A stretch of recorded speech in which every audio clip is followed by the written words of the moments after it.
Just wanted to share some of the frameworks of happiness that I thought were most interesting from the research that I read. First framework is happiness is really just about four things: perceived control, perceived progress, connectedness, meaning the number and depth of your relationships, and being part of something bigger than yourself. And what's interesting is you can apply this to business as well. Connectedness goes back to company culture. I'll give a quick example for perceived progress. We used to hire people in our merchandising department at entry level and then give them promotions every 18 months. They get trained and certified and so on, and then in 3 years they become a buyer. Well, we changed that a few years ago so that instead of a promotion every 18 months, we gave them smaller promotions every 6 months. Nothing changed. They still took 3 years to become a buyer. They still had to go get certified and so on, but we found employees were much happier because there was that ongoing sense of perceived progress.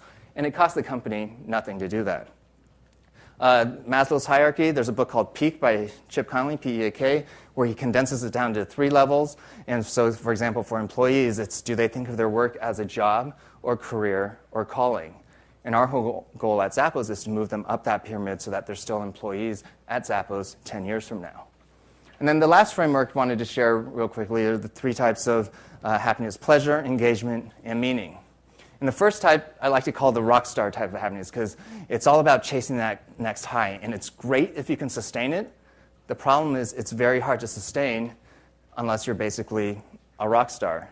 And what the research has shown is that as soon as the source of stimuli goes away that's giving you that high, as soon as that goes away, your happiness just plummets and drops right back down to wherever it was before.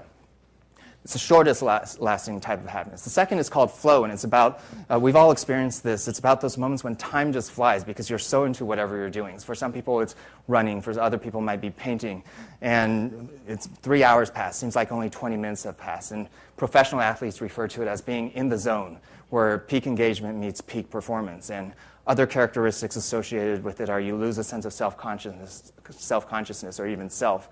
And basically, the strategy there is notice when it happens and then change your environment, your friends, where you live, your job, or so on, to have it happen more often. And the research shows that that's the second longest lasting type of happiness. And the third type is the longest lasting type. It's about being part of something bigger than yourself. And for some people, it might be volunteering for your favorite charity, for example. And what I found interesting is most people go through life chasing after the first type of happiness, thinking once I can sustain that on an ongoing basis, which is next to impossible, then I'll worry about the second type. And then if I ever get around to it, then I'll worry about the third type. When, based on the research data, and purely on the research data, the proper strategy is figure out the third type first, layer on top of that the second type, and then anytime you experience the first type, it's just icing on the cake.